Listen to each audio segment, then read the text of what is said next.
Kailangan pamula. Ano po kasi dinala ko rin ko sa FBR. May nagsabi po kasi sa akin, nakasama ko sa trabaho na subukan ko raw yung ipapatignan. Ano bang kalalagayan niya? Ano sakit niya? Nagsasalita po siya walang kausap. Nagsasalita walang kausap. Parang Parang may depresya sa isip po. tapos, yung bang parang sa pangarap niya na.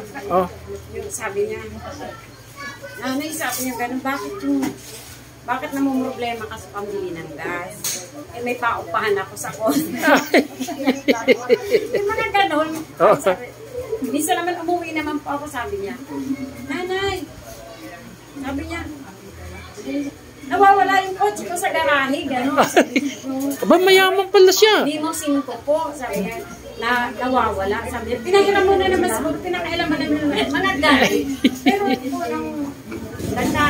may nagsabi nga po sa akin, nawala po, tsaka, hindi po siya natutulog ng magdamag. Ah, Magdamag 24 hindi ba siya nagsasyabu? Hindi naman. Ah, hindi naman. 12 years old lang po yan Oo. eh. Tapos yun nga, sabi niya, sa 24 hours na yun, hindi siya natutulog. Nung nakainom po ng sakit, Oo. 10 hours na nakakainom na siya. Nung makainom, kailan siya nakatulog? Nung pagkainom, nakatulog na siya? Aba, Narasan po talaga. ilang oras? 10 hours na 10 hours na tulog. Eh nung magising, nagnormal na. Opo. Nagnormal na yung isip niya. 3 months. Hindi, Sabi kasi nung nanggamot, 3 months ko pa painom. oo nga, oh. Hindi na naghahanap ng kotse.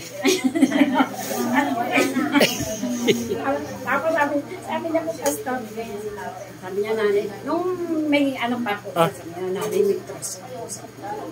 Tapos sinaturo niya yung kapitbahay namin.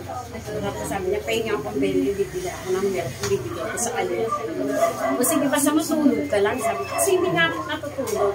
Tapos sabi niya sa akin, nung gumaling na po siya, nakainom na siya ng gamot. Sabi kami, yung press mo, yan, pangit-pangit na. Parang kita niya magaling na, marunong na tabi na pangit. Kumusta ka na, Iya? Okay na.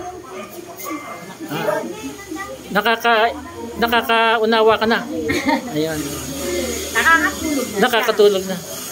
Dati, Hindi mo na hinahanap yung kotse. hindi niya na nga po. Ah, sige. Thank you, thank you.